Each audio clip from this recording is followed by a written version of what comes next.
죄인이 되려 하는 것입니까? 탈북자 지성호 씨가 트럼프 대통령의 신년 국정연설에서 목발을 힘껏 들어올리고 기립박수를 받은 그 장면은 세계인의 마음을 끌어오르게 만들었습니다. 굶주림의 정신을 잃고 기차에 치여 다리와 팔을 잃고 북한을 탈출한 지성호 씨. 영양실조로 생명을 위협받고 있다는 20만 명의 북한 어린이들. 이것이 바로 문재인 정권이 그냥 그렇게 하라고 놔두면 된다는 북한 정권의 실체입니다. 북한이 가장 두려워하는 것이 바로 진실입니다. 북한은 이런 진실을 감추기 위해 무자비한 숙청 작업을 계속하고 다가오는 평창 동계올림픽을 체제선전장으로 만들어 주민들을 통제하려 하고 있는 것입니다. 내일 트럼프 대통령은 탈북자들을 백악관으로 초청해 북한 인권 문제를 논의한다고 합니다.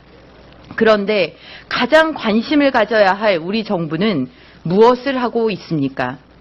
애초부터 북한 인권 문제에는 뒷전이었고 한미동맹이 흔들리는데도 아니란 태도로 일관하고 있을 뿐입니다. 문재인 대통령은 취임 후 탈북자를 직접 초청해 만난 적이 없습니다. 트럼프 대통령 국빈 만찬에 참석한 탈북자 이성주 씨는 문재인 대통령이 아닌 트럼프 대통령이 초청했습니다. 국가인권위원회의 북한 인권팀 인원이 단 한 명으로 줄고 예산도 축소됐다고 합니다.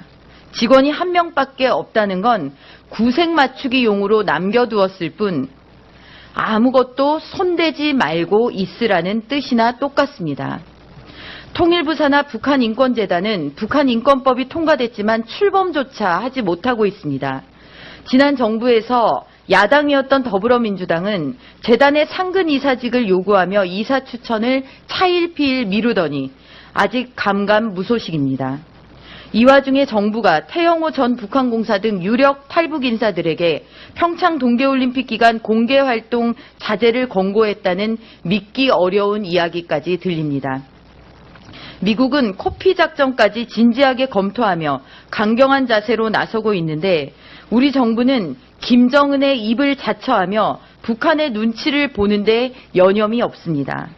남북 평화쇼 연출을 위해 북한 인권 문제는 나 몰라라 하는 정부, 탈북자들의 증언까지 가로막는 정부, 북한의 진실을 감추는 정부, 문재인 대통령은 인권 변호사라는 본인의 대표적 경력이 부끄럽지 않은 것입니까?